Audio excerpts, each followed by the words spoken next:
자들도 있으나 손을 대는 자가 없었더라. 아멘. 오늘 말씀은 구약에서 여러 번 생명의 강, 생수의 강에 대해서 언급이 되어 있습니다. 특히 선지자들이 예언서에서 그렇게 언급을 하는데 오늘 그 의미가 무엇인지, 예수님이 왜 유대인들의 큰 명절, 초막절, 수장절, 유교절, 유월절 이렇게 있는 날 중에 큰 명절 첫 번째가 초막절이죠. 왜 큰 명절에 그날 명절이 끝나자마자 이런 선포를 하셨을까? 이런 점이 우리가 오늘 성경 말씀에 우리가 새겨야 될 주님의 메시지입니다. 사실은 지난주도 말씀드렸지만 오늘날 시대는요, 여러 가지로 물질적으로 또 인간의 도구가 굉장히 발달되어 있습니다. 발달되어 있어서 사람들이 조금만 능력이 있으면요, 자기의 욕구를 채우는데 굉장히 용이하게 세상이 만들어져 있습니다. 그리고 소위 SNS, 이 인터넷이나 이 디지털 문화가 갖고 있는 이 네트워크, 연결망이 굉장히 다양해졌습니다. 그래서 심지어 우리 기독교도 마찬가지고 모든 종교도 그런 연결망을 통해서 외연을 확장하려고 하고 서로 교감을 이루고자 하죠. 그런데 아이러니하게도 그런 때일수록 이상하게 환자들이 많이 생깁니다. 공황, 우울증, 조현병. 왜 이렇게 영혼의 고갈, 영혼이 마르는 그런 이웃들이 많이 생길까요? 세상은 좀 더 편리해지고 풍요로워졌음에도 불구하고 사람들은 점점 영적으로 메말라가는 시대를 우리가 대면하고 있습니다. 심지어 교회를 다니고 신앙이 있다 하면서도 자신의 영혼이 더 메말라가는 것을 느낍니다. 특히 유명해질수록, 연봉이 높아질수록 고가의 주택에 살고 고급 차량을 운행할수록 이상하게 사람들은 허물을 느낍니다. 그래서 그 반대급부가 뭡니까? 나타나는 게 자극적인 것을 찾아갑니다. 그 자극적인 게 뭐예요? 알코올, 혹은 마약, 도박, 섹스, 이러한 범죄들이 사람들의 목마름을 해결하기 위해서 찾아가지만 오히려 마치 바닷물을 마시듯이 더 심각해지는 시대가 된 거죠. 그런데요, 우리 영혼의 목마름이라는 것이 오늘날 현대만 있는 건 아니에요. 우리가 몇 주 전에 우리가 함께 묵상했던 예수님이 수가성 여인, 남편이 5 있지만 결국 남편은 하나도 없는 그 여인의 우물가, 야곱의 우물이죠. 그 우물에서 주님이 똑같은 말씀을 하죠. 네가 여기 떠먹는 이 야곱의 우물은 다시 목마를 거야. 그러나 내가 주는 우물은 영원히 목마르지 않아. 주님이 말씀하는 목마름은 우리가 생존의 욕구, 욕망의 그 욕구를 쫓아가는 그 갈증과 그 집착에 해소하는 것에 육적인, 가시적인 것으로서 채울 수 없다라는 것을 주님이 말씀하는 거예요. 돈을 얼만큼 벌었으면 좋겠다 그런 생각을 하고 내가 어느 정도 사회에서 어느 정도 위치로 올라갔으면 좋겠다라고 하지만 그 위치는 끝이 없습니다. 갈 수 없는 것이에요. 그래서 예수님이 초막절이라는 것은 뭐냐면은 여러분 알다시피 초막절은 이스라엘 백성이 출애굽, 즉 이집트로부터 탈출해서 광야를 와서 첫 번째 농사를 지었을 때 그것을 그대로 자기 입으로 넣지 않고 오히려 더 자기네들이 강야를 건너올 때의 고통, 자기 조상들의 고통과 그 결핍을 기억하기 위해서 초막을 짓고 그 안에서 지낸다라는, 일주일 동안에 오히려 그 수확과 먹을 거를 억제하는 그런 절제, 금욕의 시간을 보내는 그런 절기입니다. 근데 그 금욕의 시간이 끝났을 때 주님이 선포하는 말씀이, 너희들은 이제 오늘 말씀에 37절에 명절 끝날 곧 큰 날에 예수께서 서서 외쳐가라사대 누구든지 목마르거든 내게로 와서 마시라, 이렇게 얘기해요. 이 사람들은 종교적인 의식을 통해서 이미 자기들이 절제하고 뭘 이렇게 했기 때문에 이제 나는 또 새로워졌다라고 생각했을 텐데 그렇지 않다라는 거예요. 너희들의 이 종교적인 행위가 너희들의 영혼의 목마름을 해소할 수 없다라는 것을 선포하는 거예요. 뒤집는 거예요. 많은 사람들이 신앙을 가지고 열심히 교회를 다닙니다. 교회가 궁극적으로 은총의 도구이고 현장인 것은 틀림없습니다. 그러나 교회 생활이 영혼의 목마름을 완전히 해소해 줄 수가 없습니다. 주님은 그걸 얘기하는 거예요.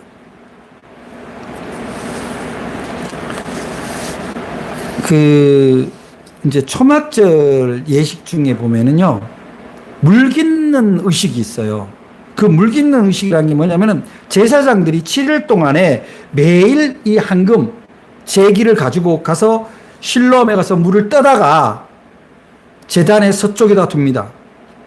이건 뭐냐면은 그 물이 하나님이 이 실로암 물에서, 우리 뭐 실로암 찬양도 있지만 실로암 물에서 떠온 것을 그 제단 옆에 둔다는 것은 결국 이 물은 하나님이 주시지 않으면 이 물은 채워줄 수 없다는 것의 고백이고, 하나님이 그 우리 생명의 물을 내려달라는 기도입니다. 기도. 그래서 그 물이 채워질 때, 제사장이 물이 채워지면은요, 시편 118편에 나오는 시편들을 거기 있는 회중들이 다 암송을 하고 찬양을 하나님께 올려드려요. 그런데 그날에 7일 동안에 그렇게 제사장이 놓고 그 하나님께 제사 드리고 다 금식하고 절제하는데 예수님이 전혀 다른 이야기를 하는 거죠. 그래서 보통 8일째는 어떻게 하냐면은 7일 동안 제사장이 그렇게 하고 나면 8일째는 모든 성도들이 침묵으로 기도합니다. 하나님이 우리에게 은총의 물을 내려주시기를. 그렇게 기도를 하고 있는 때 주님이 그 적막, 그 침묵을 깨고, 너희들이 지금 구하는 물은 너희들 다시 목마르게 할 거야. 너희들은 이 방식으로, 다른 이방 종교들이 하는 식으로 하나님 앞에, 신 앞에 제사 지내고 이렇게 해서 비를 구하는 것은 결국 너희들이 구하는 그 비라는 것은 너희 영혼의 비가 아니야. 너희들이 농사를 짓고 가축을 기르는데 필요한 너희들의 욕구를 채우기 위한 그 비는 이제 더 이상 너희들의 인생을 적셔주지 못한다는 거예요.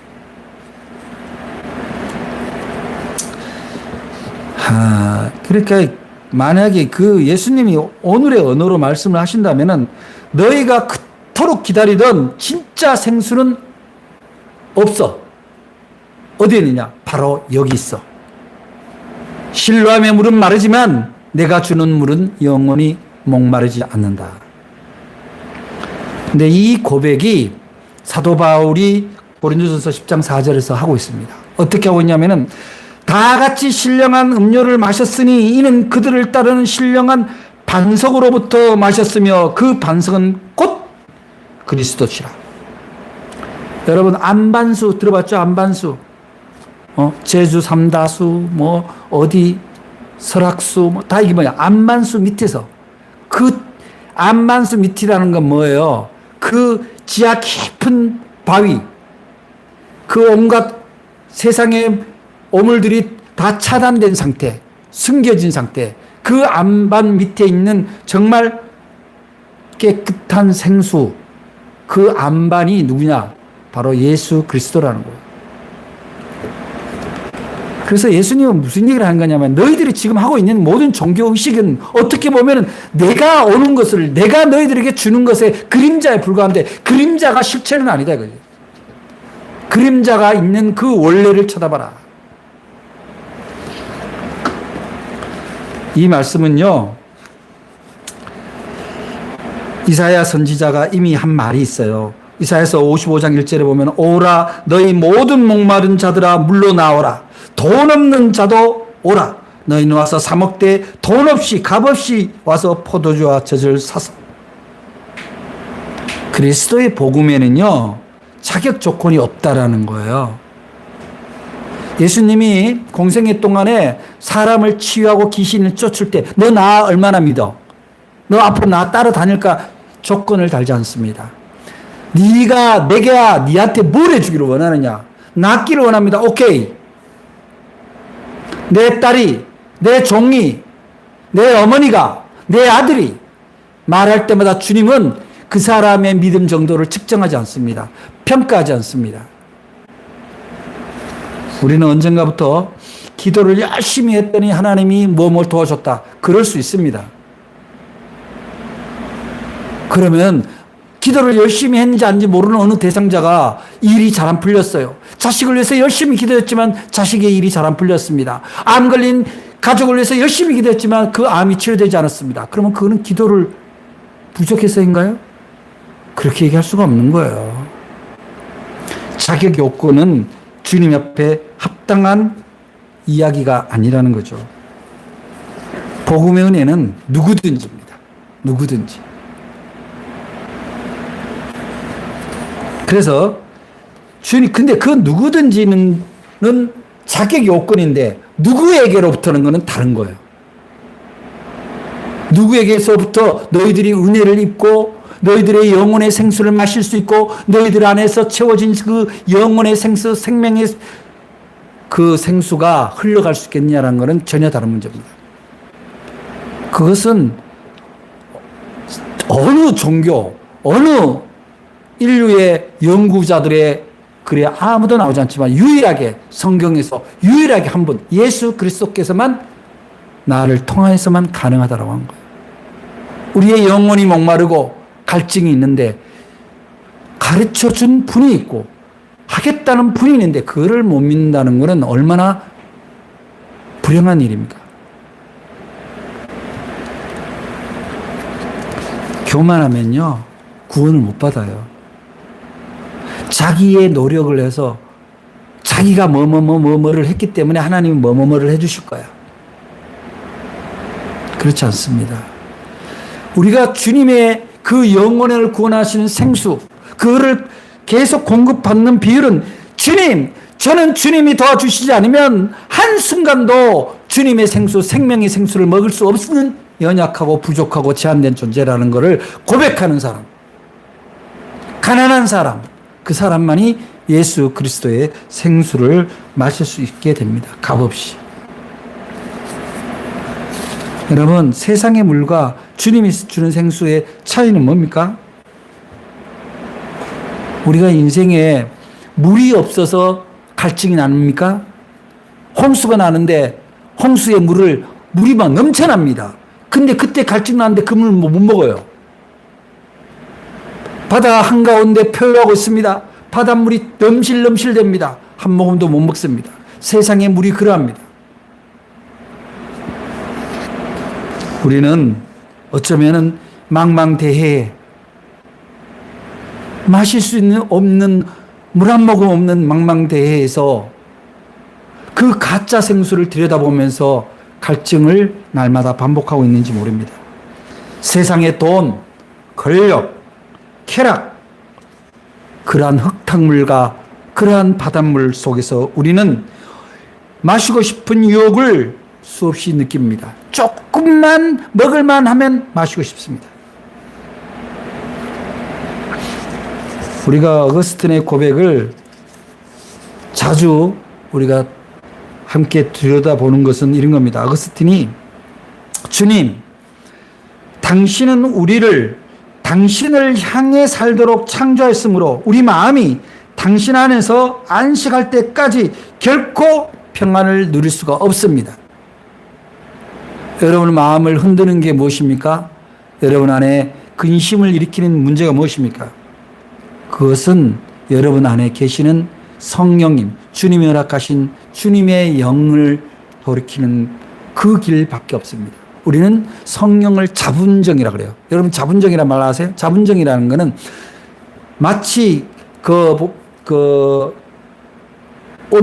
온천에 용암수 그 뜨거운 물 척척 나오죠. 근데 그 폭발의 힘이 스스로하는 거예요. 어떤 펌프를 이용하지 않습니다. 물의 내리기를 통해서 물이 품어 나오는 게 아니에요. 우리 안에 우리의 영혼을 살리는, 우리의 삶을 좀 더 기쁨 가운데로 인도하는 것은 성령이라는 자분정, 스스로 분수를 일으키는, 스스로 일으키는 우물이 있냐는 거예요. 그 우물은 내가 만들 수가 없습니다. 오직 예수 그리스도를 믿는 믿음 안에서만 가능합니다. 기계도 필요 없고 누군가가 대신 펌프질 해줄 필요도 없습니다. 그저 주님으로만 내 영혼이 뚫리기만 하면 우리의 영혼에서는 자분정, 주님의 성령이 우리를 세상의 각박한 세상에서 희생되지 않도록 그 영원한 생수를 솟아오르게 해주시는 분이 바로 예수 그리스도입니다. 그래서 그 수가성 여인의 이야기에서 똑같은 말씀하죠. 내가 주는 물을 마시는 자는 영원히 목마르지 아니하리니 내가 주는 물은 그 속에서, 어디 속입니까? 바로 우리의 내면 속입니다. 우리의 영혼 속이고 우리의 내장 속입니다. 내가 주는 물은 그 속에서 영생하도록 솟아나는 샘물이 되리라. 주님은 인간들에게 자신이 사랑했던, 그리고 앞으로도 사랑할 사람들에게, 인간들에게 선포하신 거예요. 나를 믿는 자는 성경에 이른 것 같이 그 배에서 생수의 강이 흘러나오리라. 38절 말씀입니다. 배라는 게 뭐예요? 여러분 벨라 댄스 들어봤죠? 벨라. 그 배입니다. 배.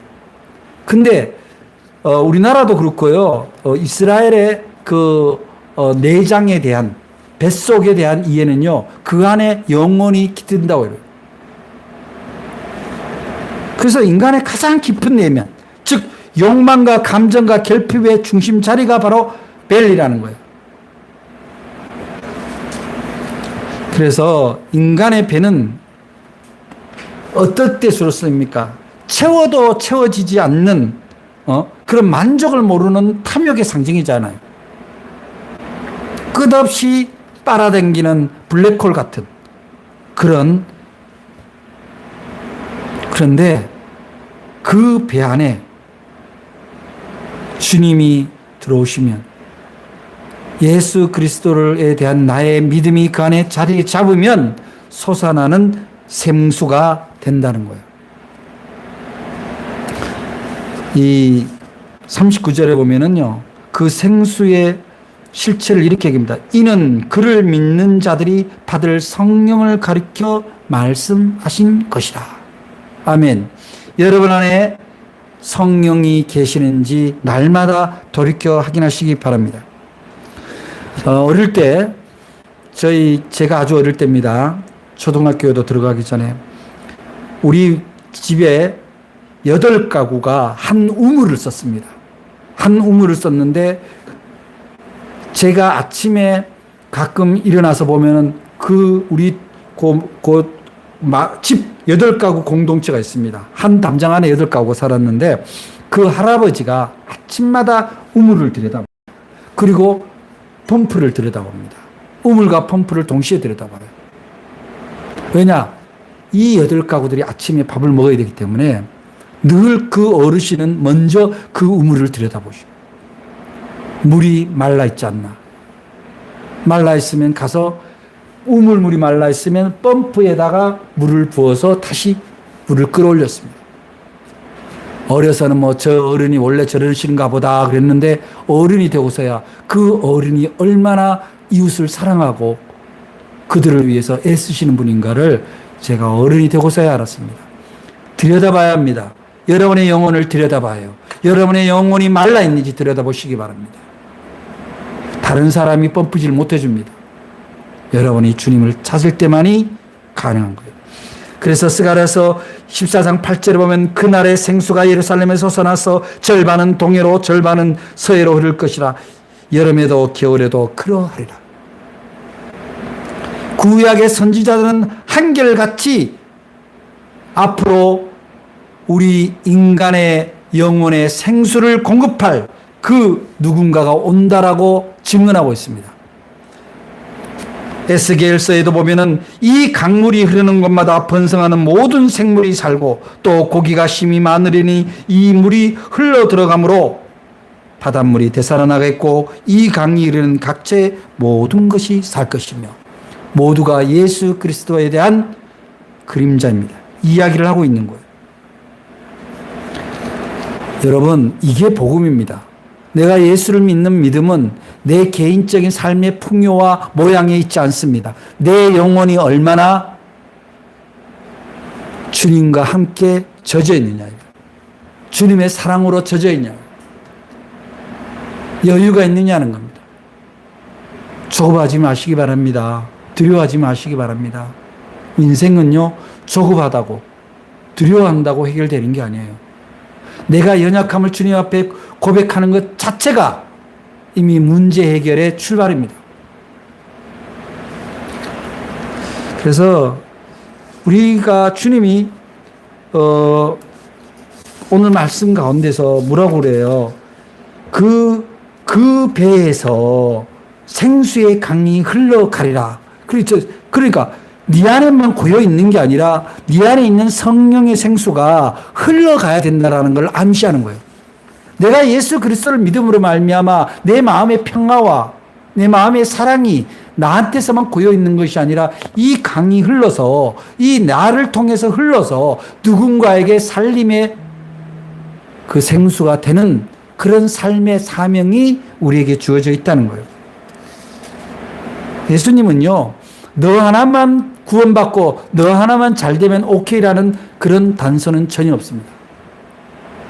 너의 구원이 다른 이에게까지 구원으로 이어지도록 살아가는 거예요. 그게 제자의 삶입니다. 여러분, 구원은 뭡니까? 구원은 많은 것을 주는 게 구원이 아니에요. 가장 갈급한 것이 누구를 통해서 이루어지냐를 깨닫게 해주는, 그래서 주님을 만나는, 예수를 만남으로 그 문제로부터 자유로워지는. 여러분, 인생의 문제는요, 해결하는 방법이 여러 가지가 있습니다. 그 문제가 내가 해결할 수 없는 것이다라고 깨닫는 순간 주님이 해결한다는 걸 믿으면 그 문제는 이미 문제가 되지 않는 거예요. 탕자가 아버지께로 돌아올 때 얼마나 민망하고 부끄럽고 두려웠겠습니까? 그러나 믿음이 있는 거예요. 내가 아버지께로 돌아가면 내 아버지가 나를 환영하고 잔치는 몰라도 굶기시지는 않을 거다. 그런 믿음으로 돌아온 거예요. 그렇지만 잔치는 벌어지는 겁니다. 사랑하는 여러분, 복음은 즉 나를 통해서 다른 사람한테 흘러가야 되는 것이 복음의 원리입니다. 그래서 하나님 나라가 확장되는 거예요. 교회 성도수를 가득 채우는 것이 하나님 나라가 아니라 한 사람이 변화되어서, 한 사람이 두려움에서 건져져서, 한 사람이 영혼의 목마름에서 생수를 얻어서 작은 기쁨을 삶의 이유로 살아가는 그 삶이 다른 사람한테 전이 될 때 그 사람은 구원의 사역을 하고 있다고 바라보는 거예요. 오늘 여러분의 내면을 정직하게 그리고 좀 더 깊이 들여다보시기 바랍니다.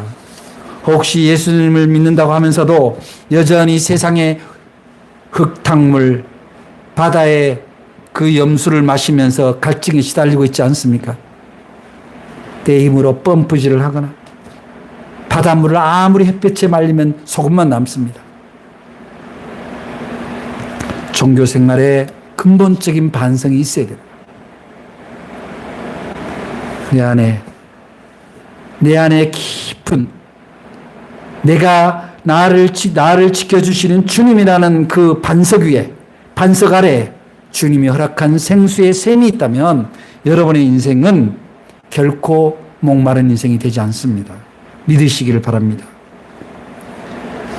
이 성경에 한결같은 이 생수이신 예수 그리스도를 이야기하는 것이요, 결국 성경의 마지막 장, 요한계시록 마지막 장에 말씀하는 거예요.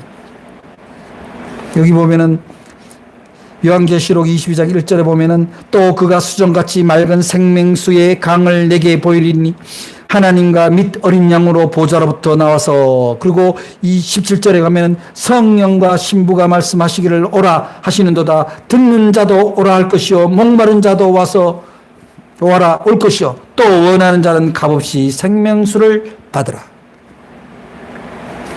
사랑하는 여러분, 예수 그리스도의 은혜의 보좌로 나오시기 바랍니다.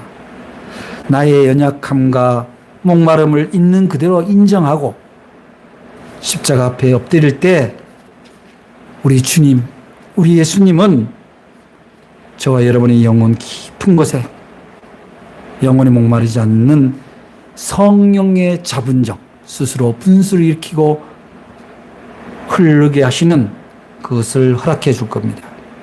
여러분, 앞으로 여러분의 생애가 내 안에서 충만하게 솟아나는 성령의 생수로 기쁨의 삶이, 만족의 삶이, 나눔의 삶이 더욱 풍성해지기를 주님의 이름으로 축복합니다. 여러분, 그러한 여러분의 모습이 구원의 모습이에요. 그러한 모습으로 사는 사람들의 모임의 공동체가 천국의 모습입니다. 서울의 모 큰 교회가 감리교회입니다.